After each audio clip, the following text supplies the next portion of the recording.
கர்த்தருடைய பரிசுத்த நாமத்துக்கு ஸ்தோத்திரமும் துதியும் கனமும் மகிமையும் எப்போதும் உண்டாகட்டும். இந்த நல்ல நாளை காண செய்த தேவாதி தேவனுக்கு கொடான கோடி ஸ்தோத்திரம்.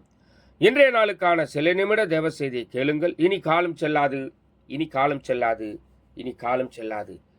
என் ஆண்டவராகிய இயேசு கிறிஸ்து அண்ட சராசரங்களையும் படைத்த என் ஆண்டவராகிய இயேசு வரப்போகிறார். எப்போதும் ஆயத்தமாக இருங்கள். கர்த்தர் உங்களோடு கூட இருப்பார். விசேஷமாக சங்கீதம் 3 சங்கீதம் 6 சொல்லுகிறது, எனக்கு விரோதமாய் சுற்றிலும் படையெடுத்து வருகிற 10,000 பேருக்கு நான் பயப்படேன் என்று சொல்லி. எனக்கு பிரியமான தேவ ஜனமே, 1000 பேர் 2000 பேர் அல்ல, 10,000 பேர் வந்தாலும் பயப்படாதிருங்கள். காரணம் என்ன தெரியுமா? கர்த்தர் உங்கள் பட்சத்தில் இருக்கிறார், உன் பக்கத்தில் இருக்கிறார். எத்தனை பேர் வந்தாலும் பயப்படாதிருங்கள். உனக்கு விரோதமாய் பேச வந்தாலும், விரோதமாய் எழும்பி வந்தாலும் நீங்கள் பயப்படாதிருங்கள். கர்த்தர் உங்களுடனே கூடவே இருப்பார். அவர் உங்களை விட்டு விலகுவதும் இல்லை, உங்களை கைவிடுவதும் இல்லை என்று சொல்லி வாக்கு கொடுத்திருக்கிறார். எலிசாவை அழிக்கும்படி எல்லோரும் எலிசாவை பகைக்கும்படி பகைத்து அவனை அழித்து முற்றிலும் விரோதமாக எழும்பி வரும் பொழுது எலிசாவுடைய வேலைக்காரன் ஒரு வார்த்தை சொல்லுகிறார், ஐயோ நாம் என்ன செய்வோம்?